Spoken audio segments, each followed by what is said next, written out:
Traidor ka, Cheese Escudero. Grabe, napakakapal ng mukha mo. Talagang bumaliktad ka sa last minute ng investigasyon para bukas sa flood control anomaly, ha? O eto, mga Lodi. Bakit nga po ba napalitan ang Senate President na hindi naman po kompleto yung nandun po sa Senado? Dahil si Cheese Escudero dumagdag sa minority, mga Lodi. Naging 12 na sila, nagpalakpakan pa nga yung mga syunga dyan. Akala po talaga nila, maluloko nila ang taong bayan. So, nagbotohan na po sila. O eto, tingnan nyo pong mabuti kung sino po yung aligaga dyan, mga Lodi. Bantayan nyo kung sino po yung aligaga masyado at talagang gustong-gusto mapalitan ng Senate President. O eto, panoorin nyo. All elected position in the Senate vacant. Is there any objection? Duly seconded. The motion is approved. Majority Leader. Mr. Presiding Officer, I move that we proceed with the election of the Senate President Pro Tem. Is there any objection? Hearing none, motion is carried.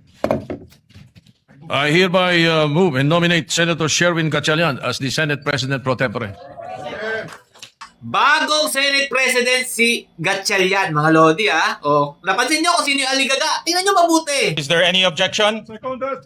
Duly seconded. The motion is approved. Thank you, dear colleagues. Majority Leader.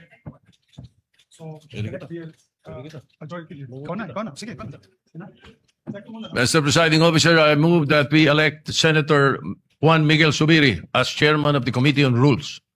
Is there any objection? Duly seconded. The motion is approved. Napansin nyo ba, mga Lodi, kung sino yung masyadong aligaga? Galaw ng galaw? Hindi mapakali? O, sagutin nyo. I-comment nyo, mga Lodi.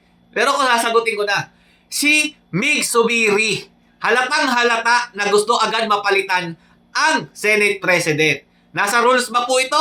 Nasa Constitution po ba itong ginawa nila? Ito po yung explanation nila kung bakit po napalitan kahit na hindi naman po 13 ang boto na palitan ang bagong Senate President. Panoorin nyo po mabuti. The quorum of 12 is based on majority of 22 senators over whom jurisdiction can be obtained by the Senate. Sinasabi po nila dito, 22 na lang daw po ang senador. Bakit?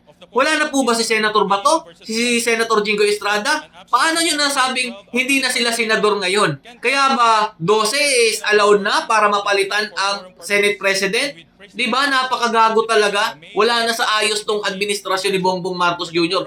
Lahat po ginalaw nila. Congressman, Senador, Ombudsman, NBI, DILG, mga Lodi, ginalaw na po nila lahat. Hindi po dapat panghimasukan ng Pangulo yan, mga Lodi. Pero ano ginawa? Ginulo nila ang Constitution, mga Lodi. Ganito po sila kaaligaga, kataranta, dahil nga po dito sa flood control anomaly. Pero bukas malalaman po natin kung ano po magiging resulta nito. Dahil etong ginawa nila, mga Lodi, panggugulo lang po ito para sa investigasyon bukas sa flood control.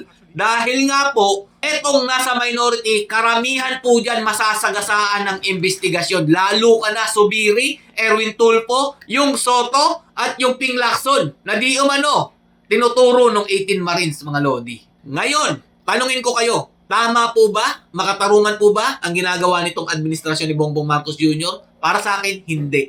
Lahat po ng batas na dapat sinusunod, hindi na po nasusunod ngayon. Kaya dapat ito yung ina-ICC nyo si Bongbong Marcos Jr. dahil wala na po tayong batas na umiiral sa ating bansa. Hanggang dito lang po muna, mga Lodi. Pero kahit anong gawin nyo dyan, Duterte pan kami hanggang dulo.